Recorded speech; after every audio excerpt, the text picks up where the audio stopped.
l'espérance de l'Afrique. De toi jaillira cette lumière qui embrasera tout le continent. Tes vertus se dissémineront partout et feront de ce continent le véritable arbre de vie. Bénin, lève-toi et marche. Et ça fait vraiment plaisir qu'on soit là. Et c'est justement la pensée grecque du mot église, ecclésia. Les personnes qui sont sélectionnées pour parler de la cité. Et notre cité, à nous, aujourd'hui, c'est le Bénin. Ce n'est pas étonnant que Jésus, qui est vu comme le leader par excellence, ait choisi le mot église quand il voulait parler d'une institution qui allait continuer la propagation du message qu'il envoyait. Quand nous lisons bien le texte, même en français, au moins sur ce point c'est clair, Jésus n'a jamais dit « je bâtirai l'église ». Il dit « je bâtirai mon église ». Ça veut dire que c'est quelque chose qui existait, qu'il décide de reprendre. Alors que l'église, c'est une institution, elle n'a jamais été à ses origines religieuses. Et l'église, à ses origines, elle est une institution à la fois politique et judiciaire qui avait pour fonction de voter les lois, de décider de l'économie, décider des guerres qui devaient être menées, décider de faire la paix avec les cités qui étaient en conflit avec elle. Il devait décider également aussi du sort des autorités qui dirigeaient les cités grecques, particulièrement Athènes. Donc l'Église avait le pouvoir de sanctionner les autorités, c'est-à-dire d'écarter un dirigeant qui était coupable de malversation ou soit de fautes graves. Et on emploie souvent le mot ostracisme. Ostracisme, O-S-T-R-A-C-I-S, vous connaissez la suite. Alors, on pouvait être écarté. Donc c'est l'ecclésia qui décidait.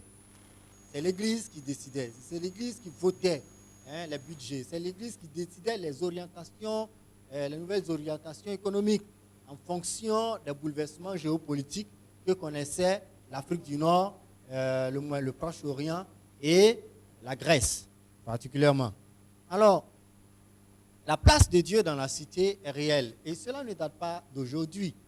Quand nous observons les nations arabes, le Moyen-Orient en particulier, vous constaterez que ces pays ont un mérite.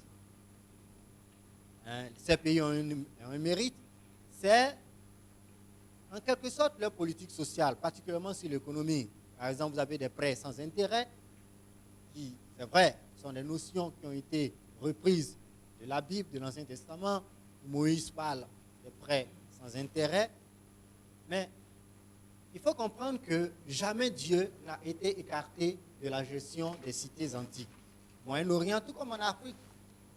Quand vous regardez l'histoire de nos royaumes en Afrique, le royaume de Dahomey, le royaume des Akans en Côte d'Ivoire, les Ashanti au Ghana, vous allez à Monomo, Tapa en Afrique australe, vous allez en Éthiopie d'avant et d'aujourd'hui, vous partez en Afrique centrale, les différents rois d'Afrique centrale, les Congo, les Baluba, etc. Vous allez au nord, vous allez constater qu'avant qu'un roi ne prenne fonction, on devrait d'abord le faire passer par une certaine cérémonie d'intronisation. Et ce qui est plus important, si nous enlevons l'aspect que certains d'entre nous n'acceptent plus aujourd'hui, les pratiques rituelles, il faut regarder la philosophie qui accompagnait l'intronisation des rois. Tous les objets avaient un sens. Et ce ne sont pas des choses volées, c'est une expression du divin dans l'homme. C'est-à-dire qu'un roi, par exemple, pouvait dire que lui, son symbole, c'est le lion. Jésus lui-même, se présentant comme le roi des rois, précise, je suis le lion de la tribu de Juda. Alors, ainsi, dans nos royaumes, on voit les insignes royaux, même en France également, chaque roi avait ses insignes. Alors, pour dire que on est conscient que l'éternité, ou bien l'éternel, a sa place dans le temporel, au sein de nos cités. L'éternel et le temporel marchent ensemble. Mais dans les principes ou les symboles de l'éternel, j'ai dit de l'éternel, le Dieu suprême, le Dieu au-dessus de tous les dieux, dans ces principes-là, ce qu'on constate, c'est qu'il y a des éléments qui doivent nous diriger, des éléments qui doivent régir notre sens moral, notre sens intérieur. S'il est vrai que nos constitutions sont importantes, mais les constitutions ne pourront jamais être respectées si les personnes qui doivent les respecter, les faire respecter et veiller à leur respect. Je reprends. Les personnes qui doivent les respecter, les personnes qui doivent les faire respecter et les personnes qui doivent veiller à leur respect. Ce qui veut dire ceux qui dirigent, ceux qui votent les lois et également aussi la société civile en elle-même qui doit veiller à ce que les lois au niveau de la nation soient bien respectées. Donc, c'est à ces trois niveaux-là, toutes ces personnes doivent voir en elles la crainte de Dieu. La preuve en Europe aujourd'hui, vous volez même 10 000 $, 10 000 euros, ça peut vous coûter votre position, votre honneur. Mais pourquoi est-ce qu'en Afrique, un président ou un régime détourne des milliards? C'est en ce moment qu'on estime qu'ils sont de grandes personnes, des gens de valeur.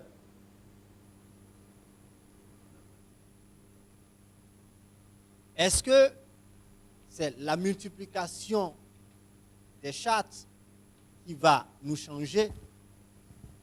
Est-ce que la multiplication des colloques,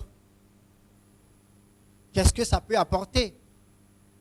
Si les hommes eux-mêmes à la base n'acceptent pas d'épouser des principes directeurs pour eux-mêmes d'abord, avant de l'être pour nos nations. C'est étrange en Afrique. Le vendredi passé, ça fait une semaine,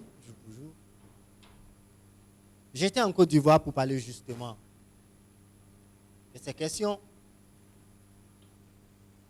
Et la remarque que je leur ai faite, c'est qu'en Afrique, la plupart de nos devises, de nos hymnes nationaux, comportent un mot qui revient presque partout. Ou deux ou trois mots. Le mot fraternité, le mot unité, le mot union, avec les synonymes. D'autres vont employer concorde. Ça veut dire que dans tous les pays africains, nous sommes conscients que nous avons un sérieux problème. Un problème qui est d'abord intérieur, interne, si vous voulez. Le problème de l'unité. Un problème, si vous voulez, d'identité nationale. Nous avons des entités au sein de nos pays. Mais nous n'avons pas encore réussi à construire de véritables identités. Donc, nous devons construire cette identité. Et je crois que c'est dans cette dynamique que vous et moi, nous nous retrouvons ici. L'identité, c'est cette force-là qui puise le meilleur de ce que chaque entité possède au sein d'un territoire qu'on appelle un pays, dans le but de former une nation. Je reprends. L'identité, c'est cette force, si vous voulez, supra-ethnique ou supra-tribale, qui puise le meilleur de ce que possède chaque entité qui se trouve sur un territoire délimité par des frontières, qu'on appelle un pays. Donc l'identité, c'est la fleur de l'excellence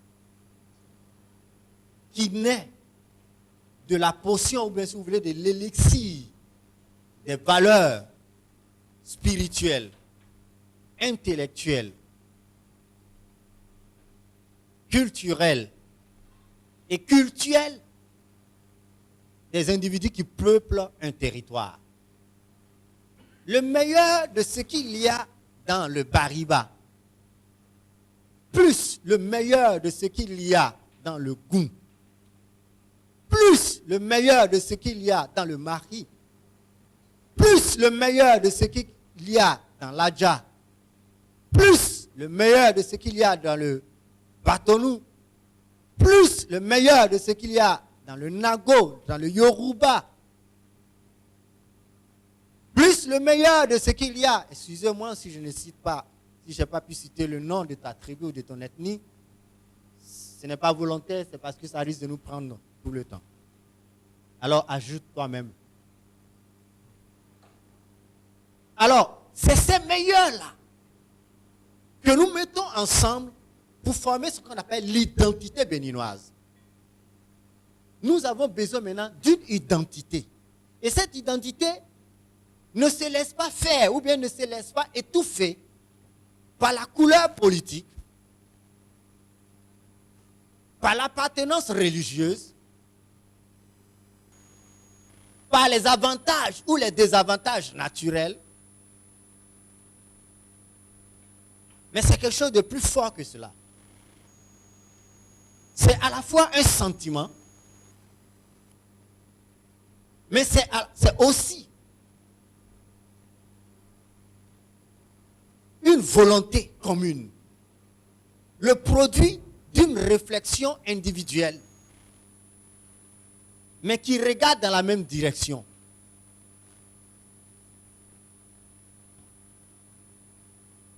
Alors, si la spiritualité ne peut pas produire la fraternité et l'identité, ce n'est pas de la spiritualité. C'est du bluff. C'est un poison religieux. C'est une intoxication culturelle. Elle peut être importée ou locale. Si le christianisme ne te permet pas de regarder droit dans les yeux de ton frère béninois, de ta soeur béninoise, et de percevoir distinctement en lui 3 éléments symbolisés en 3 couleurs, le vert, le jaune et le rouge. Si dans le regard de l'autre, ces 3 couleurs-là ne jaillissent pas, sa spiritualité est en ce moment de l'opium pour lui, comme l'a dit Karl Marx.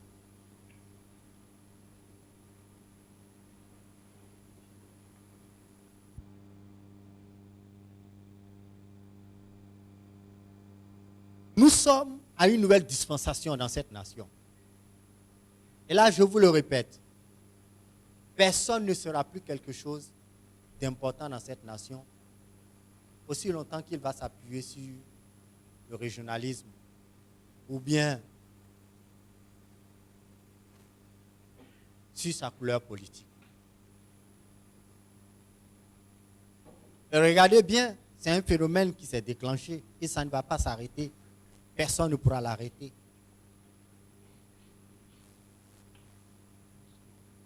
Seront étouffés tout mouvement, tout parti politique, tout groupe religieux qui pensera qu'il pourra, à lui seul, au mépris des autres, s'imposer dans cette nation.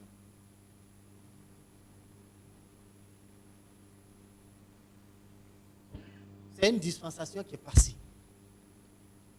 La dispensation de la brouille, du brouhaha, c'est terminé. Donc c'est à nous de produire ce cocktail-là.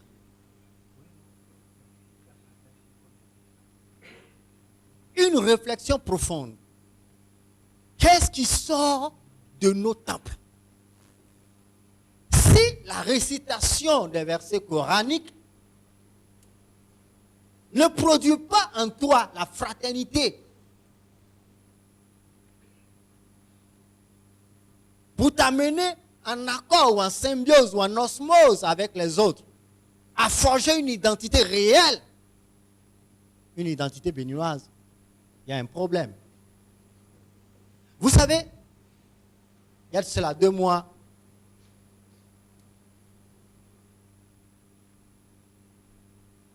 je faisais des recherches. Et l'Arabie Saoudite, terre de l'islam, si aujourd'hui tous les puits de pétrole, ça sèche en Arabie Saoudite, l'Arabie Saoudite peut maintenir sa position financière et économique, son influence. Si elle sait gérer rien qu'une seule chose, les retombées de la religion. Imaginez le nombre de pèlerins qui vont là-bas chaque année. Rien qu'avec l'aspect religieux, l'Arabie Saoudite sera debout. Parce que c'est la deuxième source de revenus après le pétrole. Le Hajj, même si aujourd'hui on annonçait que l'Arabie Saoudite n'a plus de pétrole, rien qu'avec le Hajj, ils peuvent se maintenir. S'ils ont une vision, si véritablement ils font une bonne gestion. Non seulement se maintenir financièrement, mais avoir toujours une influence géopolitique énorme au Moyen-Orient. Alors, si l'islam a enrichi l'Arabie Saoudite, regardez le nombre de pèlerins. Ils vont manger, ils vont s'habiller. Regardez le nombre de compagnies aériennes qui s'enrichissent au travers du Hajj. Combien de fois vous avez entendu déjà que sur ce territoire, il y a eu des attentats? J'ai regardé un documentaire, peut-être ça date de 1950, une seule fois il y a eu un peu de bruit là-bas. Mais jusqu'à présent, dirons-nous que tout le monde en Arabie Saoudite est sain, sans problème? Dirons-nous que tous les musulmans d'Arabie Saoudite, ils n'ont aucun problème, qu'ils n'ont pas de défaillance? Il y en a. Les gens boivent de l'alcool. La prostitution est réelle. Il a suffi que l'affaire de Wikileaks s'éclate pour qu'on puisse voir les familles saoudiennes, les grandes familles saoudiennes, ce qui se passe. Mais pourquoi on n'égorge pas les gens là-bas à cause de ça? Et c'est sur nos territoires que vous allez égorger vos frères, les complices de vos bonheurs. Réfléchissez un instant.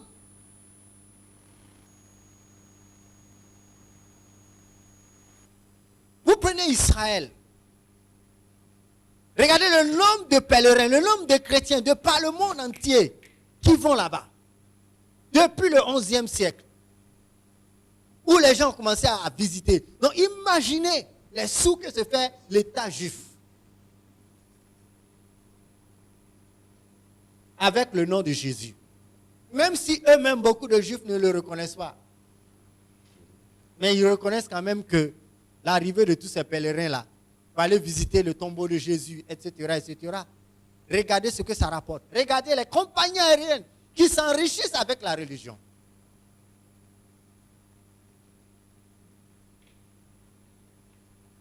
Et tout ça, ça fait partie de la puissance israélienne.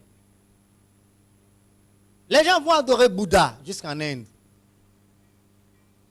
Regardez le nombre d'Africains qui prennent leur billet d'avion. Ils vont là-bas, ils vont dormir. Les Africains, les Européens, etc. Toutes ces personnes. Maintenant, dis-moi, comment comprendre que toi, ton église, appauvrisse ton pays? Il y a un problème.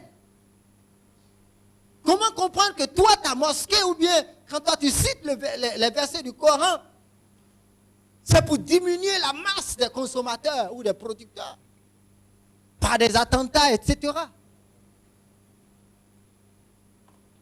La franc-maçonnerie enrichit l'Occident. Mais comment comprendre que cette même franc-maçonnerie en Afrique appauvrit le continent? Nous sommes à un instant de vérité, il faut qu'on se parle.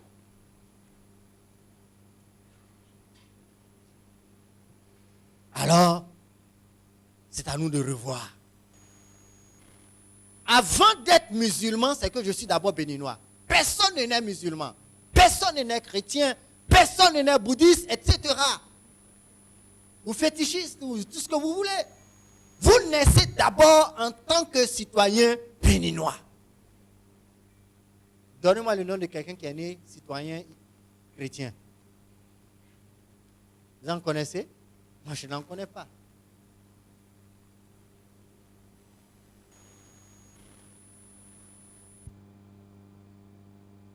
Il est grand temps.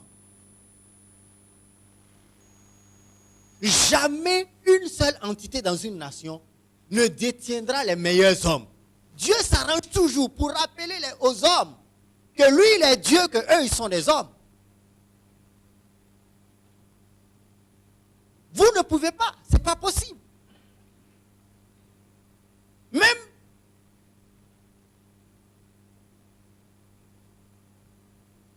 il n'y a aucun régime qui peut se vanter d'avoir tous les meilleurs hommes du pays. Ce n'est pas possible. Parce que si vous avez tout, que vous n'avez besoin de personne, vous devenez orgueilleux. Et vous tombez dans la tyrannie. Parce que vous n'avez besoin de personne. Mais la nature même fait que nous avons toujours besoin de quelque chose. Et que nous avons toujours besoin de quelqu'un d'autre. Cela doit amener nos hommes politiques à mesurer leurs discours, à mesurer leur langage, ce qui sort de leur bouche et leurs actes.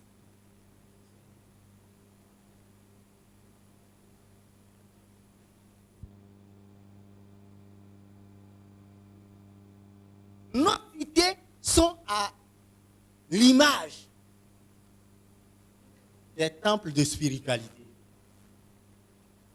Et les temples politiques ressemblent aux temples de spiritualité. Regardez très bien. Que personne ne vous amène dans un faux débat. C'est là où nous devons construire notre identité. Le mot béninois doit cesser d'être juste un mot. Ça doit devenir une vie. Ça doit devenir une identité. Quand on dit béninois, on doit pouvoir nous identifier à une valeur commune. À une créativité qui nous distingue des autres peuples. Le terme béninois ne signifie pas seulement juste un mot pour désigner quelqu'un qui habite un territoire. Non. Ça signifie, c'est-à-dire c'est un mot qui est utilisé pour désigner un morceau du puzzle de la libération, de la prospérité, de la dignité des peuples africains. Depuis le temps de l'AOF, Afrique occidentale française, c'est clair que quand en Afrique occidentale française, on voulait 10 intellectuels, les envoyer, généralement vous avez parfois jusqu'à 8 béninois sur les 10.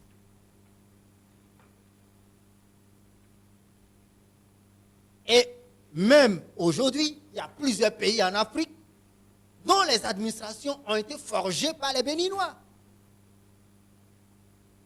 Et au jour d'aujourd'hui, il y a des gouvernements en Afrique qui sont debout à cause des Béninois qui y travaillent.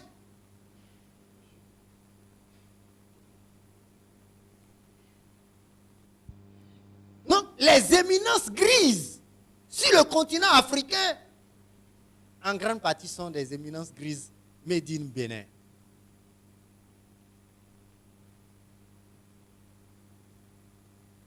La crainte de Dieu doit nous amener à forger notre identité. Ce qui distinguait Israël en tant que nation les autres, c'était la crainte de Dieu. C'était tout. Eux, ils marchent selon les principes de l'Éternel. Mais si nous convenons que le judaïsme, l'islam et le christianisme reconnaissent le Dieu souverain, le Dieu d'Abraham, alors pourquoi nous battre? Qui nous divise alors?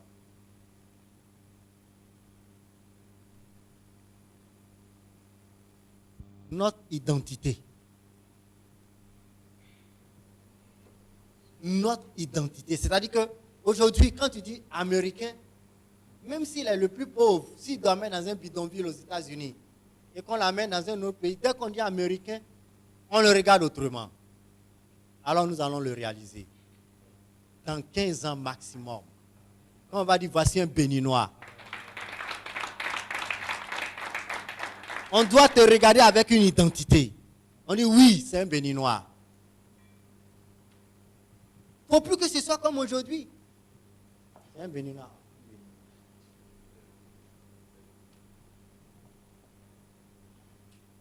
C'est important pour nous. C'est le rôle auquel nous sommes. Et nous devons dépasser nos aînés. Nous ne devons pas... Écoutez, nous devons entrer dans une phase de désobéissance intelligente.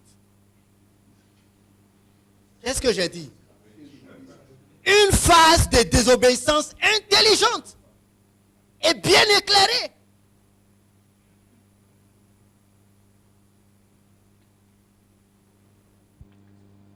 Qui te dit que tu es meilleur que les gens de telle autre partie du pays? Ce legs que tu as reçu dans ta famille, rejette-le. Dépêche-toi de le rejeter loin de toi et de ta vie. Si je suis meilleur en quelque chose, c'est parce que je suis nul en quelque chose et que tu es meilleur en quelque chose. Je ne sais pas s'ils m'ont compris.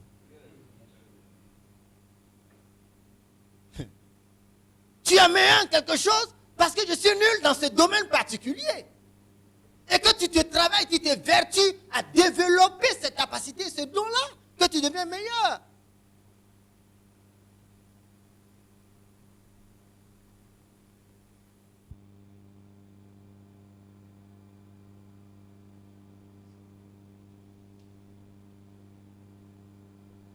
Ce sont les choses qui doivent nous éclairer.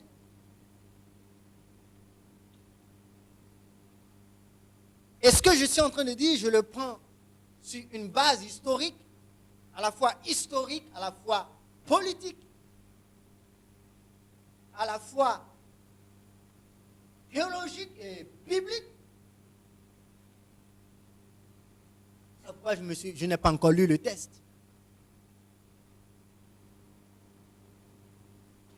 Une réflexion citoyenne doit émaner de nos confessions de foi respectives. La confession de foi en elle-même comporte une réflexion citoyenne. La véritable confession de foi est porteuse de réflexion citoyenne. Je ferai de toi une grande nation. Pour cela, on lui a donné, on l'a appelé, il fallait qu'il ait la foi pour réaliser la nation. Venons-en à ce thème. Nous sommes dans un grand pays. Comme je le disais aussi aux Ivoiriens il y a une semaine. Mais nous pouvons décider de rester au stade de pays. Et en ce moment, le pays se transforme en une arène romaine. Vous connaissez les arènes romaines? Un endroit généralement circulaire, entouré de grillages, et les spectateurs assis dans les gradins. Et pour y survivre, c'est le gladiateur. Pourtant, pour vivre, il fallait toujours tuer quelqu'un pour vivre. Pour vivre, il fallait tuer quelqu'un. Ça veut dire que tu devais tuer tes adversaires pour vivre. Et je crois qu'à bien des égards, nous avons fait du Bénin une arène, plutôt qu'un pays même. Ou pour vivre, on élimine l'autre. Et quand quelqu'un parle de culture, il ne parle pas de la culture dans le sens qu'il faut utiliser. Il parle de ce qui peut tuer l'autre pour prendre son poste.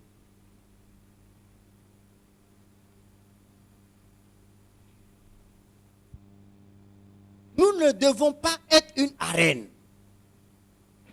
Pendant longtemps et à bien des égards, nous avons été une véritable arène. Pire même qu'une arène romaine. Sur le champ politique, les gens se disent qu'il faut d'abord tuer les opposants, les museler violemment pour pouvoir apporter un changement.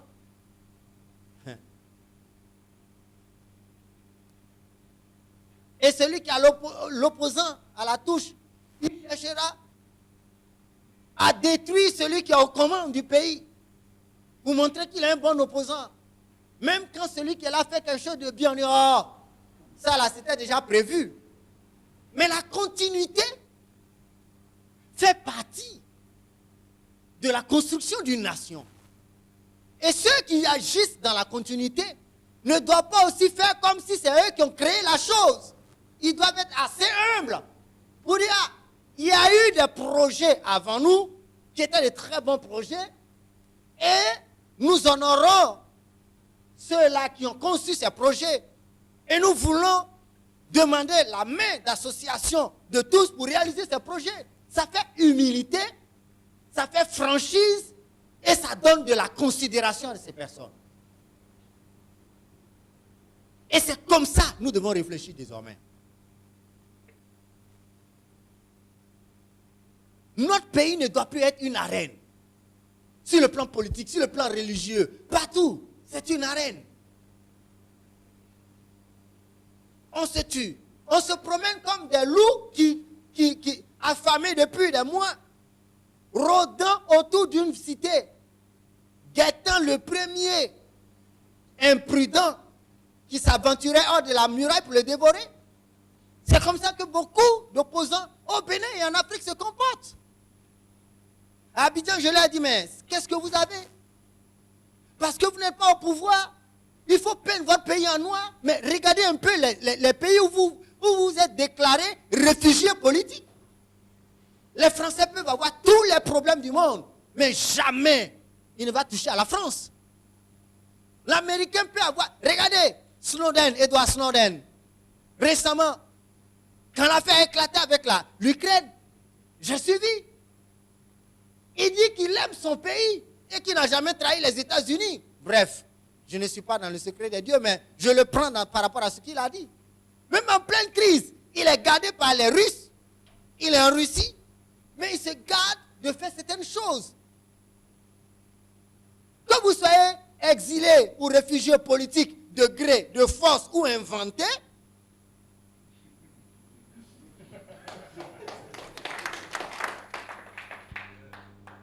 vous devez tout faire pour ne jamais salir Maman Bénin.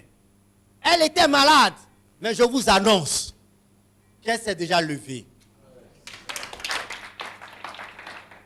Elle s'est levée, ce n'est pas une utopie. Et vous savez ce qui me donne la conviction qu'elle s'est levée? Parce que tu es là. Ce n'est pas une utopie parce que je peux te toucher. Et je sais qu'en te regardant dans cette dynamique d'ici 10 ans, nous allons toucher réellement l'identité béninoise.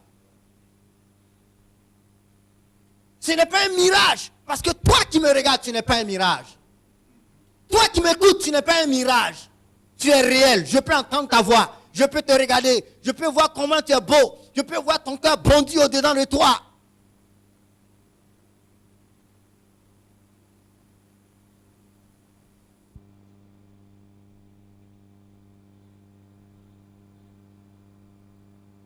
Que la soutane du prêtre ne soit pas un instrument de blanchiment des voleurs. Que l'huile d'olive des pasteurs ne devienne pas un outil de blanchiment des criminels de la nation. Que le chapelet et le boubou de l'imam ne constituent pas un refuge pour toutes les calamités économiques et administratives du Bénin.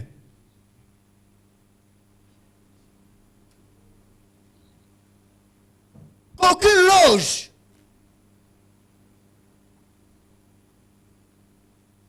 ne se transforme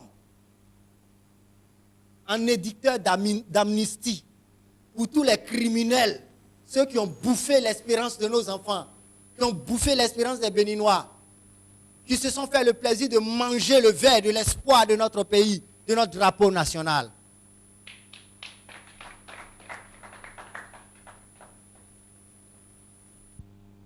Que les couvents ne servent pas de caverne pour tous les Ali Baba béninois. Tous les criminels, les grands tueurs, quand on les cherche, on les trouve dans les couvents. Protégés par un féticheur. Si notre culture, la culture qui tue l'avenir des Béninois, la culture qui tue l'espoir de nos enfants, la culture qui tue notre administration, la culture qui paralyse les cadres, qui chasse les gens valeureux, les savants, ce n'est pas de la culture.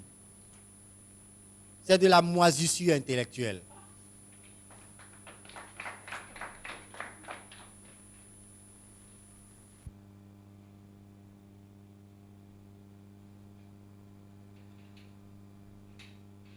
Nous nous aimons. Mais il faudrait qu'on se parle véritablement. Il faut qu'on passe à autre chose.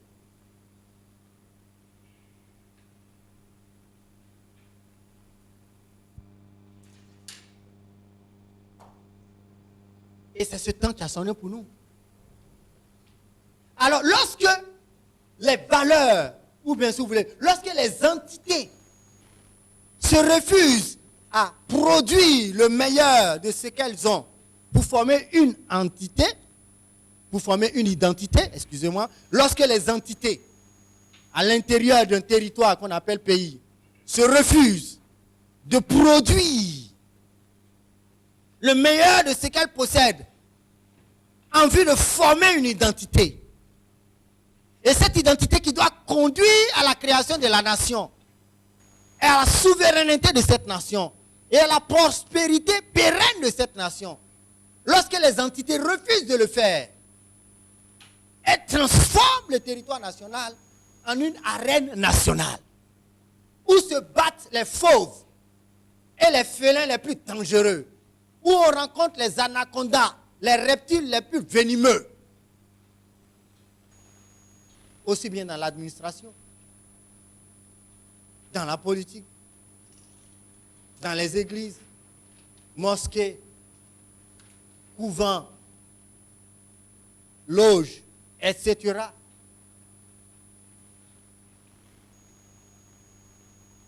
Que chaque chapelle politique, chaque entreprise, chaque parti politique, chaque lieu de culte cesse d'être une caverne d'Ali Baba où on rencontre tous les 40 voleurs. Qui sont ceux qui sortent de ton lieu? Que chaque entreprise, que les entreprises au Bénin ne soient pas, pour certains, ne soient plus, pour certaines autres, et évitent d'être, pour celles qui sont sur le point de devenir, que les entreprises au Bénin ne soient pas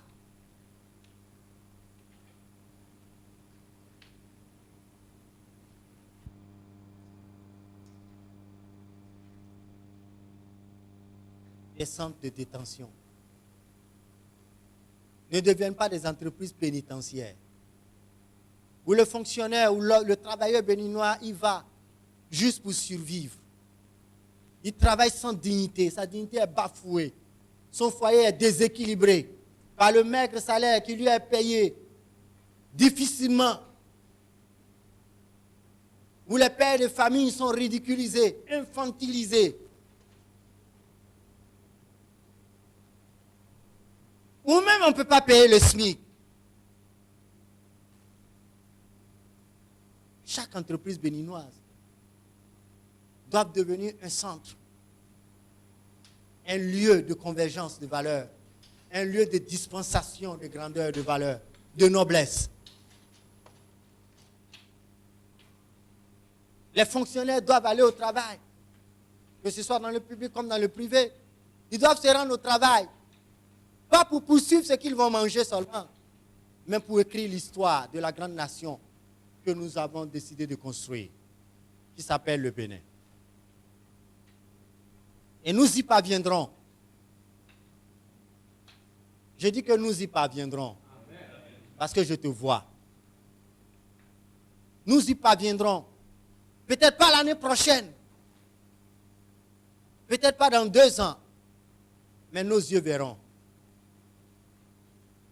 Que personne ne vous prive d'entrer dans l'histoire de cette grande nation qui est en train de venir, qui est en train d'émerger de ce pays. Que personne ne vous prive d'être parmi les rédacteurs de l'histoire de la transformation économique de la République du Bénin. On t'a conté l'histoire. En 1958, il y a eu ceci. En 1960, il y a eu telle personne.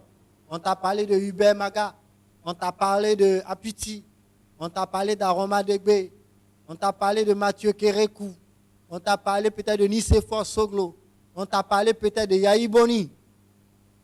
S'il te plaît, dans les 15-20 prochaines années, quand on comptera l'histoire de ce pays, quand tes enfants seront assis en classe, à la maternelle, au primaire, au secondaire et à l'université, quand on parlera de l'histoire du Bénin, que ton enfant cite ton nom parmi les héros, les bâtisseurs, les architectes des nouvelles mentalités, les architectes de l'identité béninoise. Que tes enfants citent ton nom. Que ton enfant ne te demande pas, mais papa, tu es ami à telle personne. Mais pourquoi son nom est cité et toi, tu étais où? Que ton enfant ne te dise pas, maman, mais tu étais où? Mais tu es l'ami à telle personne, voilà elle, voici sa photo dans notre livre à l'université. Quand la BAD va parler, va donner l'histoire de la croissance et de l'affirmation économique et financière de l'Afrique, que la BAD puisse citer ton nom. J'ai l'impression que tu ne m'as pas compris. Il faut que la BAD cite ton nom. On t'a appris Napoléon, on t'a appris, quoi encore, Alexandre le Grand, qui est encore même, De Gaulle. Hein, on t'a appris tous ces noms-là. Tu as appris Mao Zedong. Oh mon Dieu. Kim Jong-il, Kim Il-sung, tout ce que vous voulez. Mais est-ce que dans 20 ans, ton nom sera quoi? Va-t-on t'enterrer avec ton nom? Est-ce que tes enfants, si vous ne savez pas faire, dans 20 ans, nous avons le choix aujourd'hui. Soit nos enfants iront casser les pierres tombales. C'est-à-dire, là où on t'enterrait là. Mais en temps, les enfants iront brûler des pneus sur ça. Ou soit, ils iront là-bas, ils vont prendre des photos. Pour dire, voici, j'ai pris la photo à côté de l'un des hommes, des piliers de l'édification de l'identité béninoise.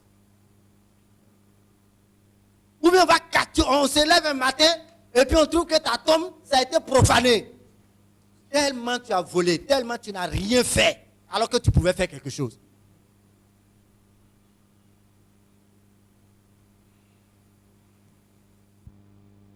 Quand on parlera de la justice béninoise dans les prochaines années, qu'est-ce que tu seras?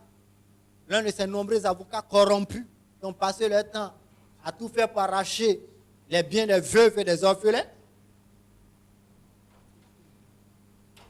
L'un de ces juges véreux, plus méchant que le diable. Ou bien on dirait, voici un homme de droit. Quand on parlera de l'histoire du droit en Afrique, pourquoi est-ce qu'on ne peut pas parler, quand on parlera de l'histoire du droit, pourquoi est-ce qu'on ne peut pas citer ton nom à Cambridge? Qui t'a dit que ce n'est pas possible? Les élèves d'Oxford, dans 20 ans,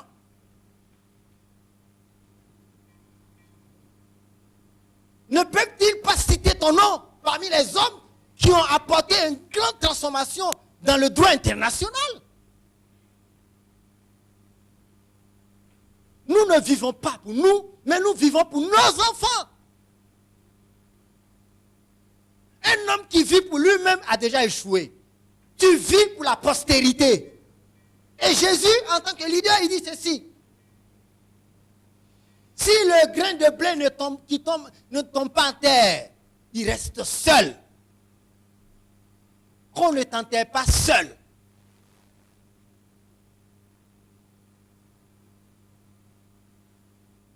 C'est-à-dire que quand tu es enterré là, qu'on ne t'oublie pas en même temps. Mais le jour où on t'enterre, qu'une histoire plus glorieuse commence. Par rapport au domaine de compétence, à ton domaine de compétence. L'Afrique a besoin de toi, mais d'abord le Bénin. Tu es libre de fuir le pays. Mais je te propose quelque chose d'autre, de meilleur. C'est de devenir un héros.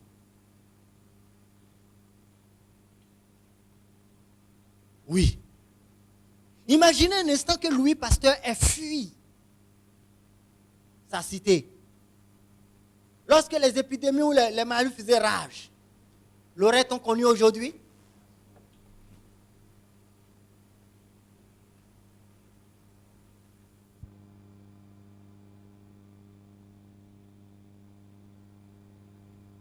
Vous avez dans l'histoire de grands explorateurs, bon, on nous a dit à l'école qu'ils sont de grands explorateurs, mais au fur et à mesure que j'ai grandi en fouillant, j'ai vu que d'autres étaient de grands aventuriers et de grands voyous.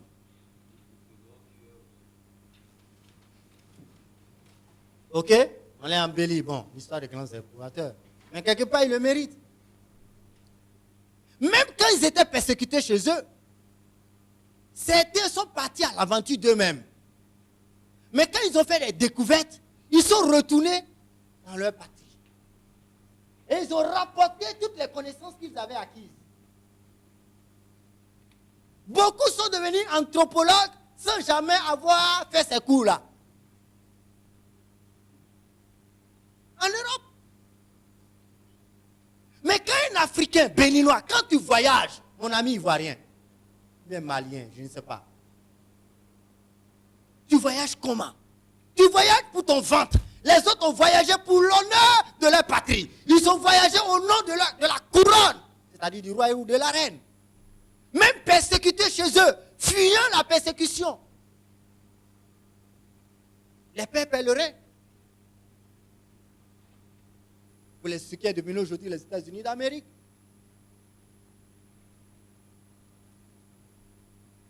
Mais quand un Africain va en aventure, c'est pour aller connaître toutes les boîtes de nuit de Paris. Mais quand un Grec, dans le temps, quand un Européen voyageait, il ne voyageait jamais comme l'Africain voyage aujourd'hui. L'Africain d'aujourd'hui.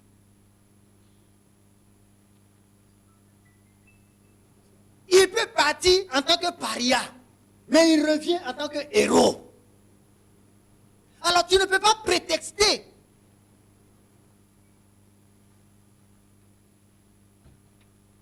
de l'oppression politique et commencer à salir ton pays à l'extérieur. Tu as un problème véritable, un problème psychologique dangereux, profond.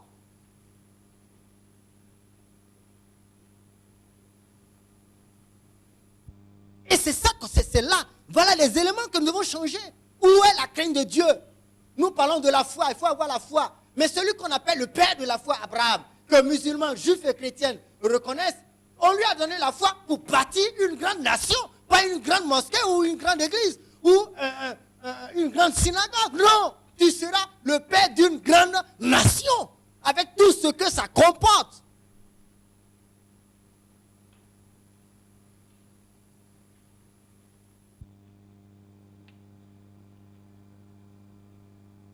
L'heure a sonné. Que les paroles de l'hymne national ne soient plus des paroles, mais que cela devienne des œuvres d'art que tu accomplis.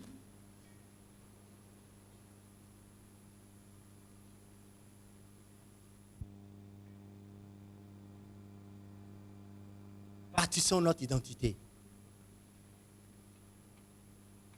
Et avec votre permission, puisque c'est la théologie politique, sans vouloir vous soumettre à une évangélisation, mais on peut se soumettre tous au Dieu d'Abraham, que musulmans, juifs, chrétiens reconnaissent, même si les approches ne sont pas les mêmes. Je vais lire ce passage.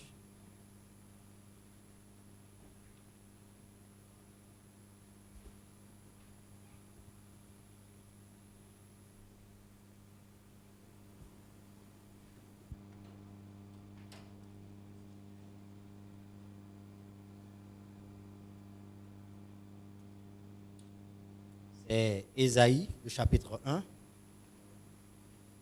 Ésaïe. Le livre d'Ésaïe, le chapitre 1.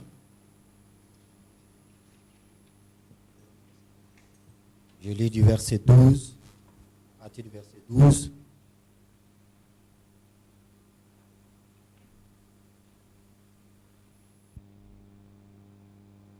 jusqu'au verset 27. Ésaïe 1, 12 à 27. Alors, je lis.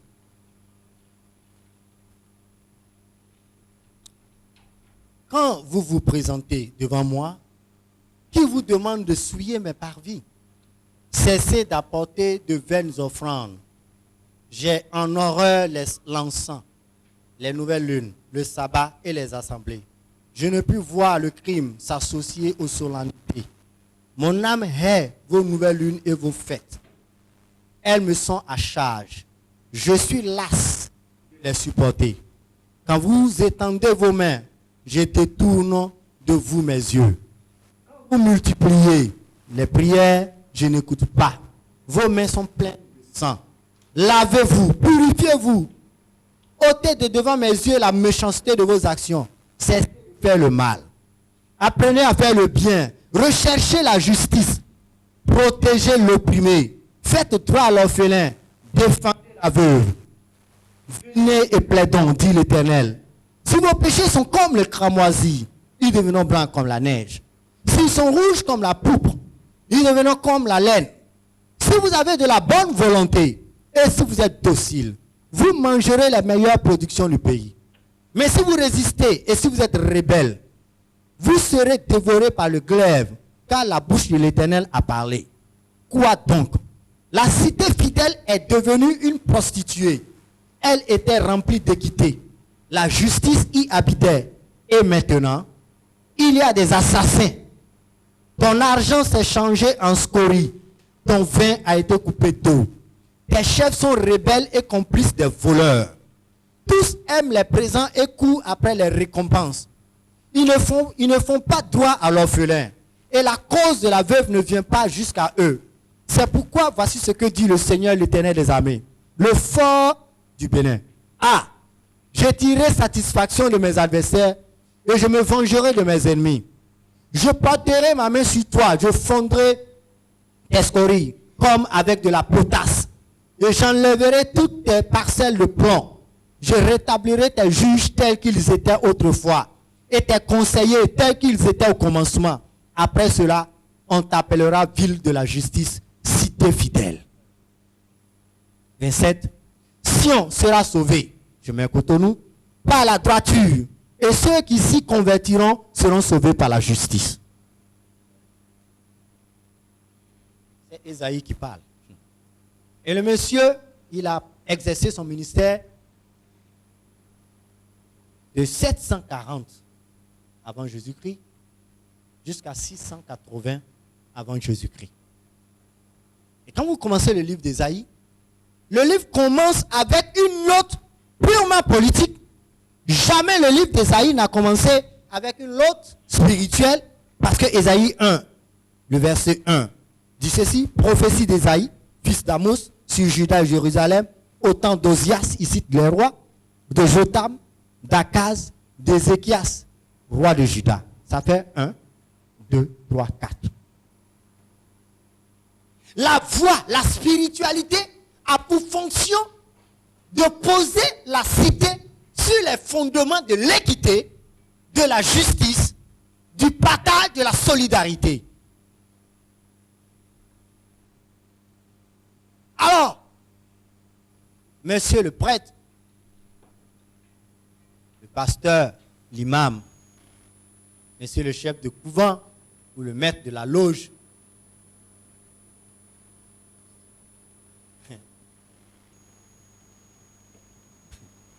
que produisent des enseignements? Quel genre de citoyens ils produisent? Est-ce que des enseignements des peuples, le Bénin,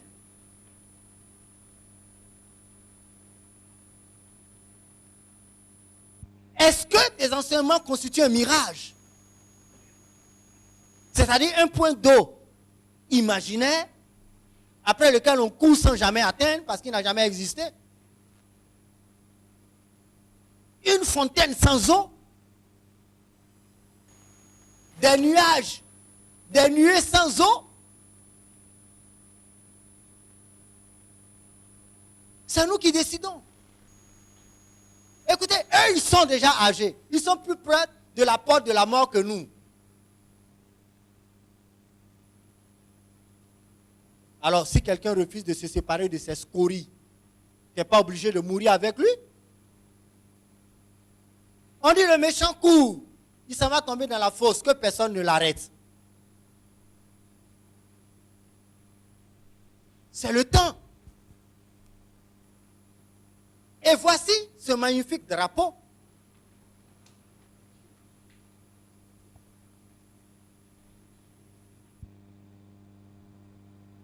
Que je voudrais porter. Non, c'est bon. Alors, je vous pose la question. Que ressentez-vous à la vue de ce drapeau? Un morceau de paille, on a acheté et on a collé. Ça peut être ta réflexion. Oh. Ça, c'est juste quelque chose pour me permettre d'avoir une carte d'identité et un passeport. Pour pouvoir aller en France ou en Europe. Oh. Ça là, c'est la chose, mon temps est fini, c'est ça?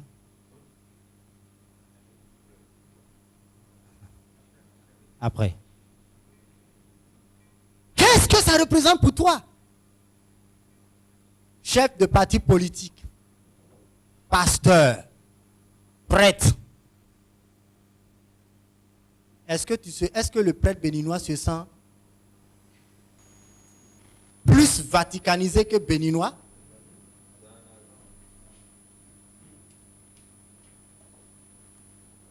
Et ça, je pose la question à mes frères catholiques, pas à mes frères catholiques, à mes collègues qui sont de l'autre côté, qui sont prêtres, monseigneur et tout. Êtes-vous d'abord catholique avant d'être béninois ou bien vous êtes d'abord béninois avant d'être catholique? Écoutez, changeons les expressions. Cessons de dire musulmans béninois. Disons béninois musulmans. Peut-être c'est parce que nous disons ces choses que nous mettons en avant nos chapelles. Et ce, de la mauvaise manière.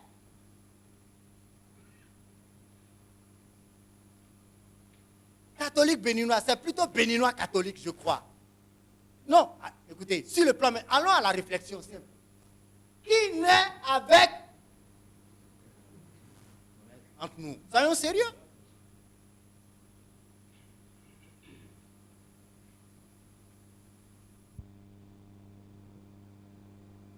Je peux vous dire que le sang catholique évangélique, musulman, sectaire ou tout ce que vous voulez, n'existe pas. Mais il y a un sang béninois.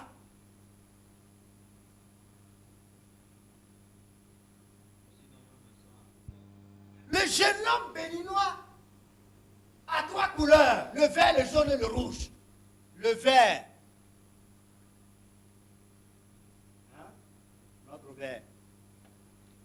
Qui peut me dire notre vert? L'espoir. Le jaune. La richesse. Et le rouge. Le courage.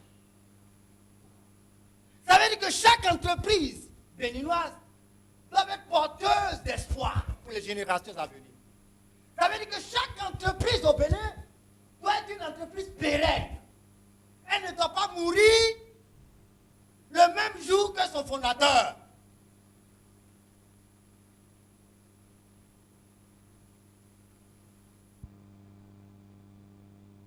Non. Excusez-moi, ce n'est pas une publicité. Mais c'est juste des exemples. Michelin, Coca-Cola, Ford, Wrangler, Hyundai, Honda. Ça vit d'une génération à une autre. Transgénérationnel. Hein? Grimaldi.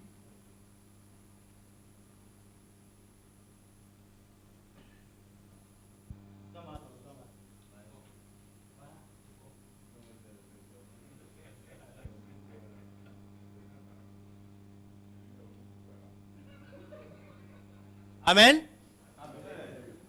Nous savons pérenniser les entreprises de la haine. Ça, vous voyez? On sait pérenniser ces choses, les contre-valeurs. Ne fais jamais confiance à un sudiste. Ça, on sait pérenniser ça. Oh, l'homme du Nord, c'est un singe qui marche tout nu. Ça, on sait pérenniser ça. Mais nous sommes incapables de pérenniser une entreprise de viande. Oh, c'est que j'aime beaucoup au Bénin. La viande du porc avec le bas. Nous sommes incapables de pérenniser ça. Mais dès son vivant, même l'entreprise meurt déjà. Alors, donc, quand il est enterré, ça veut dire que c'est vraiment... Même dans les archives de l'histoire, on va effacer son nom.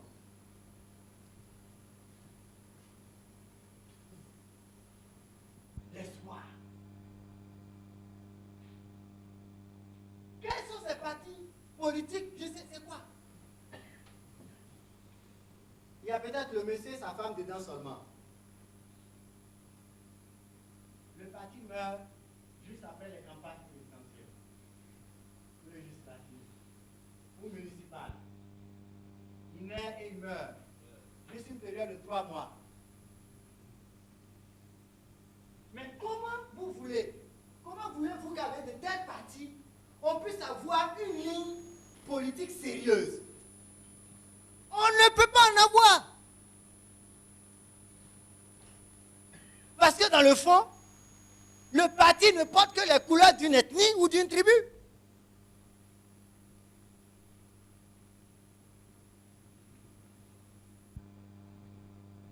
Et le précieux trésor de notre drapeau, frère, ce ne sont pas les ressources minières. Mais c'est toi qui me regardes, ma soeur, mon frère, toi qui me suis. Le précieux trésor, c'est toi. Tes idées, ce qui sort de toi comme idée, doivent donner vraiment de l'espoir. Cela doit faire le bonheur d'une multitude.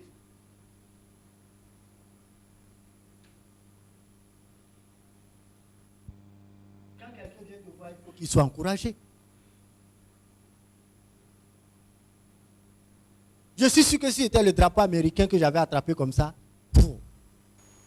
les gens allaient avoir une autre position, une attitude différente. Mais moi, je suis fier d'attraper ce drapeau-là. Parce que le drapeau américain, les gens lui ont donné de la valeur dans la faim, dans la maladie. Les gens sont morts pour donner à ce drapeau-là sa valeur. Quand je dis mort, ce n'est pas que je dis qu'ils sont allés tuer d'autres. Non, je ne parle pas de la guerre de sécession. Le monsieur, il quitte l'administration, il quitte la haute fonction qu'il occupe dans l'État, en laissant des comptes, en laissant des choses sérieuses.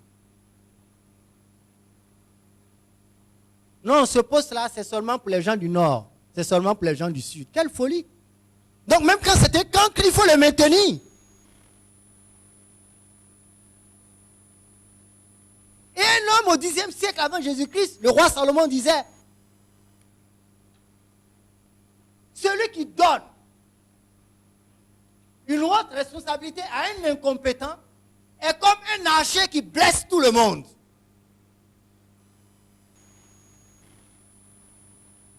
Non, disons cela. Peut-être que vous direz que c'est moi. Mais je ne voudrais pas prendre les paroles de quelqu'un d'autre. Proverbe 26.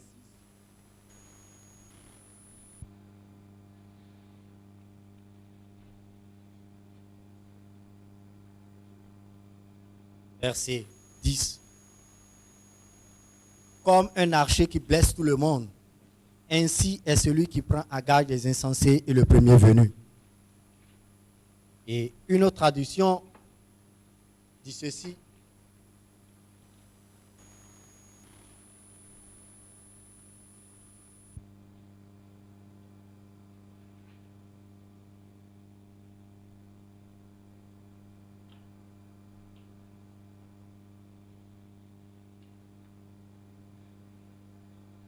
Celui qui confie une responsabilité élevée à un incompétent fait du mal à toute la nation. Vous ne pouvez pas le faire. créons l'identité. Nos entreprises forment quoi? Des établissements pénitentiaires peut-être, de grosses prisons. C'est à nous de faire attention. Donc voici notre drapeau. Ah, déjà. Oh, oui. Voici notre drapeau. Non, tu peux laisser. Regardez-le, c'est 3 couleurs. Mais ce n'est pas 3 couleurs.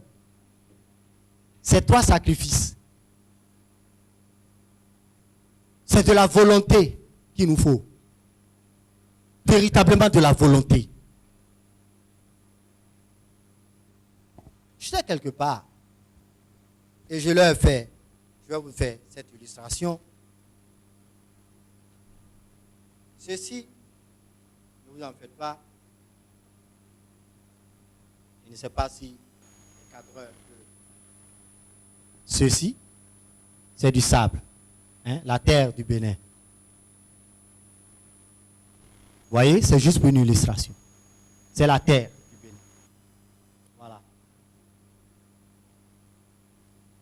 C'est bon? C'est la terre du Bénin. C'est ça. Mais cette terre-là, c'est à nous de lui donner de la valeur. Ce que tu as devant toi. C'est peut-être muet, mais moi j'entends des sons. J'entends des voix.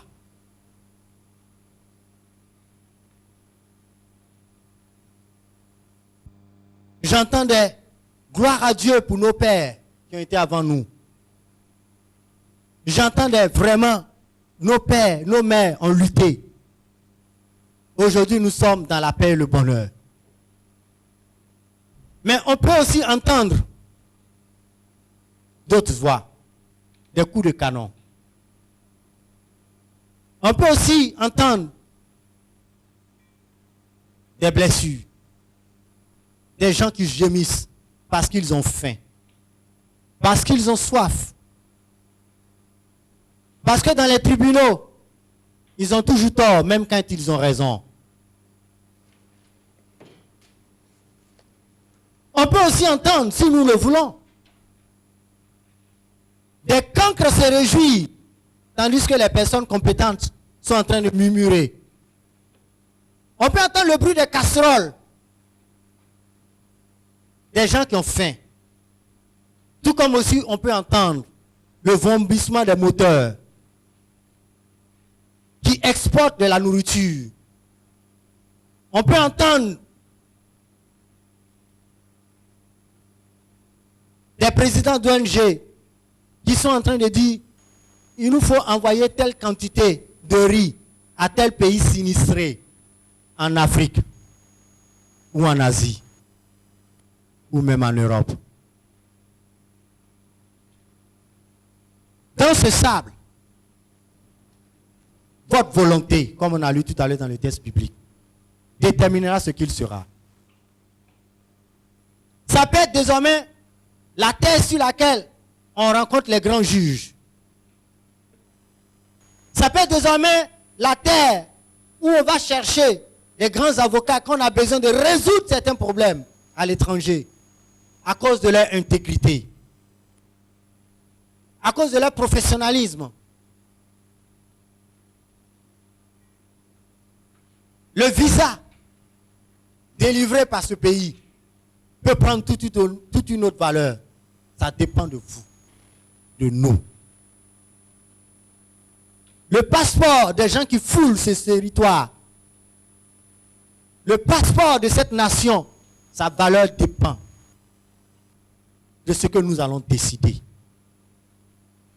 de faire de cette terre-là. Ça peut être la terre des conflits, des déchirures et des guerres sanglantes. Tout comme la terre de la paix, le pays du rêve, le rêve béninois. Mais l'espoir, c'est un rêve.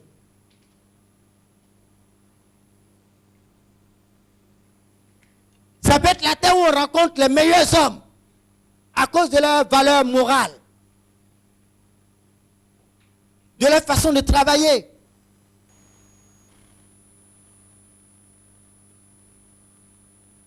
C'est à nous. Spiritualité qui ne mène pas à la fraternité et à la formation de l'identité.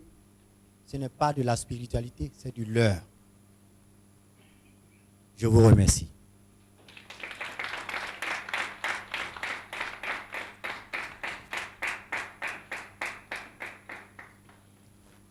Let us all unite and celebrate together. Tu es l'espérance de l'Afrique. De toi jaillira cette lumière qui embrasera tout le continent. Tes vertus se dissémineront partout et feront de ce continent le véritable arbre de vie. Bénin, lève-toi et marche.